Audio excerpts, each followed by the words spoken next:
मुळगाव बदलापूर नगरपालिका निवडणुकीच्या निमित्ताने आज नगरपालिकेत शिवसेना उमेदवारांचे उमेदवारी अर्ज भरण्यात आले। यावेळी बदलापूर नगरपालिकेत देखील श्रीकांत शिंदे उपस्थित होते। शिवसेनेच्या बदलापूर नगरपालिकेच्या नगराध्यक्ष पदाच्या उमेदवार सौ वीणा वामन म्हात्रे यांच्यासह बदलापूर मधल्या इतर प्रभागातील शिवसेनेच्या उमेदवारांचे अर्ज यावेळी भरण्यात आले। हे उमेदवारी अर्ज भरण्यासाठी उत्स्फूर्तपणे आणि ढोलताशांच्या गजरात अनेक शिवसैनिक यावेळी उपस्थित झाले होते। त्यांच्यातला उत्साह हा नक्कीच सर्वांची ऊर्जा वाढवणारा ठरला।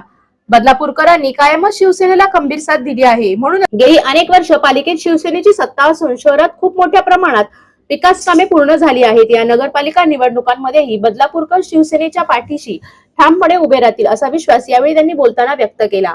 यावेळी शिवसेनेचे जिल्हा प्रमुख प्रकाश पाटील, जिल्हा प्रमुख गोपाळ लांडगे, शिवसेना शहर प्रमुख वामन म्हात्रे, शिवसेनेचे नगरपालिकेतील माजी गटनेते श्रीधर पाटील, शिवसेनेच्या नगराध्यक्ष पदाच्या उमेदवार सौ वीणा म्हात्रे, युवा ठाणे जिल्हाध्यक्ष रोहन पाटील यांच्यासह शिवसेनेचे नगरपालिका निवडणुकीतील उमेदवार महिला आघाडी शिवसैनिक यावेळी उपस्थित होते।